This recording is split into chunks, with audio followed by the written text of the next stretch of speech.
You are wrong, bro. You are wrong. The fact that you feel that nothing is going your way is the exact indication that everything is going your way and that you are blessed and, in fact, favored by God. And let me explain exactly what I mean because there's been a huge mindset shift for me today. It's a mindset shift that was kind of humiliating for me to learn because I was on a call with my mentor today and I fucking broke down, bro. Like, I broke down crying, bro. And it was just this huge wave of emotion that fucking overwhelmed me as I told him about my current situation. It almost feels as if, like, from when I started business all the way to now, in the short span of like 3-4 years, it always seems like I'm working against the tide, like I'm fighting something active, whether it is, my depression or like wanting to kill myself a long time ago, to me getting into debt, to my parents not supporting me, to having to juggle this with studies, to now my mom having cancer, and then needing to study for the A-levels as well. I always felt like there's something pushing against me. And a part of me is just like so tired and couldn't be bothered with it, right? I mentioned in my previous few videos that I, through therapy, have found like the core need that has propelled me to work so hard, and it's connection. And I basically worked off bad energy, worked off purely fear and anger for the past few years, and that's propelled me to where I am right now. But right now, since this need is being fulfilled, since I've worked on that, right, I've kind of lost this bad energy, and it's a time whereby I am trying to transition to running off cleaner energy. And so for the past 3 to 4 days, I just have been completely unmotivated, like completely no motivation to work at all. And in the past, what really pisses me off is, in the past, there were obviously days where I didn't feel motivated. Like, it could be 3 to 4 days in a row, in fact, but I would force myself to do the work, and I had the willpower to force myself to do the work, no matter how painful it is. And I would take pride in myself in that, take pride in myself for being able to do that. But recently, I would wake up and I felt this immense resistance to like studying, which is the first thing I do right now in the morning before business. And I couldn't overcome it, which really shocked me, right? And the question that kept popping up is like, what's the point? What's the point, bro? What's the point? Because even though I lost motivation for my goals right now, since my core need is fulfilled, and I've like re-brainstormed my new goals and reset my new goals like multiple times. But I thought, thinking that was the cure to this problem, but that didn't really help that much. And I've just been trying to force my way through, right? And it didn't work. So the last few days, I've done nothing except fucking eating whatever the fuck I wanted to, eating like junk, watching a lot of fucking YouTube videos and movies, like Kevin Lang, if you know who he is. Bro, his shit is funny, bro. But as I watch these things, I'm feeling so bad internally as well. Cause it's like, I know I can be doing so much, but I'm not. As an ambitious dude, you are going to constantly compare yourself to, oh, look at fucking Suego making 500k a month at fucking 19. Look at Nick Setting. Look at this sales guy called Andres. Look at people in my space doing this, doing that. Why am I so fucking behind?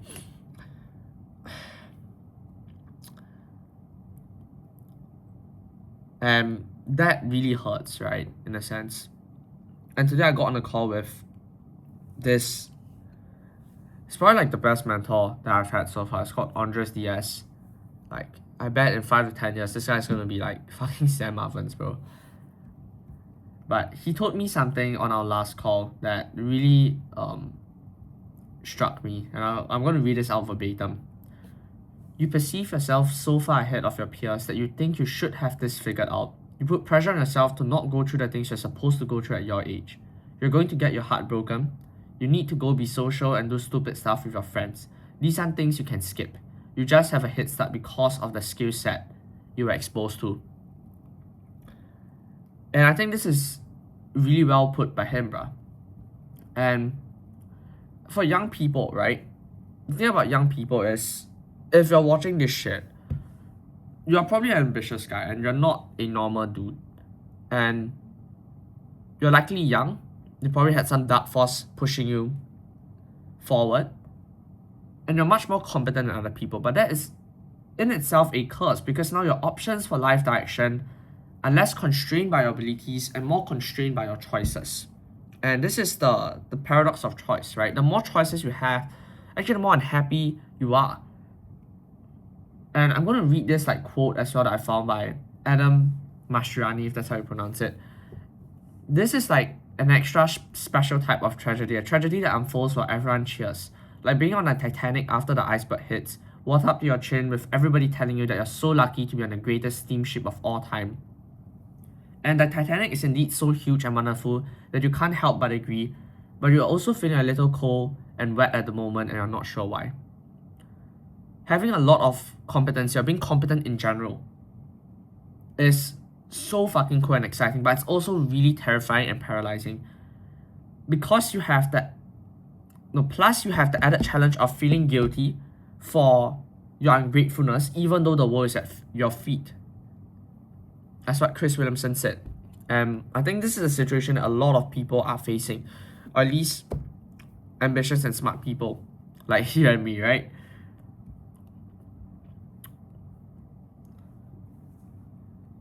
And for these past 3 to 4 days, I've been just forcing myself through this, trying to use every tactic I can, but they're just not doing the work, and then feeling so bad and beating myself up for it. And after this call with my mentor, I've kind of learned 2 lessons that I really want to like share, because I think it's really enlightening in a sense. The first one is, there are going to be bad seasons, and even though we say that, we don't actually embrace it, because we don't give ourselves permission to feel shit. Whenever I feel shit, there's this instant guilt loop that pops up, and it's like, why are you feeling like that? Go work, you're supposed to work. When you feel like that, you can't work. When you can't work, guess what, you're going to fall behind, all these bad things start to happen. And so it's not like I'm judging the action of me not doing, but I'm judging my feelings. I assign feeling guilty or feeling resistance as bad. And because it's bad, therefore I don't need to do the work. When your feelings itself should be completely independent of what you do. Andres repeatedly mentioned to me that you are the observer of your thoughts. You are not your thoughts. You're a separate entity to your thoughts. And the best entrepreneurs are ones who are able to emotionally regulate themselves extremely well and essentially act only in alignment with what truly helps them move towards their goal. And it's in a sense kind of independent of their thoughts, right? Because you're going to have a lot of fucking thoughts emerge. And so the first lesson is to give yourself permission to feel shit and acknowledge that right now, okay, yeah, this is a bad season in a sense. I'm motivated, whatever. Ride the wave, man. Ride through the wave. Don't force yourself through it. Don't brute force it if it doesn't work multiple times. And understanding that a few bad days, a few bad weeks, it doesn't define you as a person, as an entrepreneur, right? In the grand scheme of things, in the next few years or decades, this few weeks or few days becomes such a small data point that's not statistically significant enough for you to draw any conclusions from it. Like, let's say if you had 100 sales calls, let's say, would you draw conclusions from just like 1 to 3 sales calls? You wouldn't, right? You'll probably look at 100, 200 sales calls to determine like the actual situation of what is happening on the sales calls. And it's the same concept as well. I've been drawing conclusions with extremely little data. And the second thing, I think, which is the most important lesson, would be to understand that, and I've written this down, understand that hard times are not a curse but a feature, and in fact a blessing. And Andres said, like, let me find what he said specific. Okay, I can't find it, but basically he said, like, God is basically telling me right now, dude, Ethan, before I make you successful, before I entrust you with a team and the livelihood of this team, before I entrust you with amazing clients, before I entrust you with all this wealth and this power, before I entrust you with all the impact that you're going to have on young people, I need to make sure that you can emotionally regulate yourself. And so right now, this is more like a test. This is a blessing. Because how do I get to my goal? I need to pass this test. I need to be able to emotionally regulate myself. If you want a man to be patient, you don't give him an easy life. You give him a hard life. And he builds his patience from that. If you want a man to be muscular, you need to give him the fucking gym and make him go to the fucking gym. Right? In order to have this trait, there is a price you need to pay. And this is currently the price that I'm paying. And so this is a fucking blessing. This is a blessing. It's not a curse in any way. And in fact, it's a feature. It's a feature to feel uncomfortable and to feel pain as you pursue business. And in a sense, that sort of pain is almost an indicator that you're on the right path, right? We talk about how in entrepreneurship there's so little feedback loops and how it takes so long before you even see like any results whatsoever. But maybe the fact that I'm feeling so much resistance to doing the current tasks that I'm supposed to be doing is an indicator that I'm on the right path. And as long as I continue to pursue that path and do the things even when I don't feel like it, and to not beat myself up over feeling bad, then perhaps I'll get to where I want to be in the future. I know like long-term wise, I have 3 goals, which is number 1, have a massive impact, massive influence on the youth, especially teenagers. Number 2, be a billionaire, hopefully from number 1 as a consequence of number 1. And number 3, have a loving 10 out of 10 fucking fit, athletic, hot wife. that's like the three goals that I have. In the grand scheme of things, like these few years will be so fucking short. And isn't it such a blessing that all the pain and hardship will be compressed in these few years? And it will shape me to become such a much better person and a much better entrepreneur. I noticed one weakness that I have is I like to overanalyze things. Like the first quote I mentioned to you about Andres telling me how I perceive myself so far ahead that I think that I can skip experiences. It's because he notices me overanalyzing experiences that I'm supposed to live through. Like for instance, when you go through a slump, right? Sometimes you just need to experience it, and then you get out of it and you rebound the next day. But I fucking overanalyze the slump. I'm like, why am I in here? Do I need to change this? Do I need to change that? And it's dumb, really. It's analysis paralysis, right? And the second weakness that I have is that I'm pretty emotionally volatile. Like, I let my emotions get the better of me way too often. And that's something that I'm really trying to change. But I literally cried to like, bro, you only watch this if you're Asian, but this movie called... All the movies, bro, I fucking like, if there's an emotional scene, I'll tear up. Even if it's fucking Kung Fu Panda. Kung Fu Panda 1, 2, and 3, I teared up and I cried at like, for like all of them, bro. I don't know what the...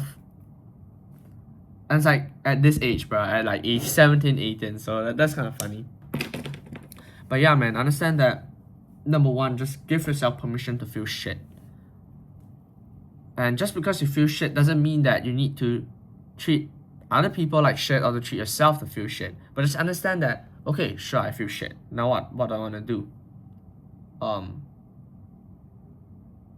You can work. And it doesn't matter whether you feel shit or not. Like, kind of treat it like it's just like a bottle on a table, right? Is it a bit distracting when you work? Yes, maybe if it's right in front of your face, but can you still work? Yeah, you can. Like, it doesn't matter. It only matters if you assign meaning to it. And the second thing is to understand that hard times are a blessing, a gift from God, basically. And to not force yourself through it, but to just experience it. Like, if a girl broke your heart, you're not going to go and analyze. You could go and hyper-analyze every interaction, what went wrong. But the fastest way to get through it is to just experience it fully, right? And ride that wave to a new reality you're about to face. But that's basically it, bruh. God loves you, God is with you, and stay blessed, bruh. Peace out.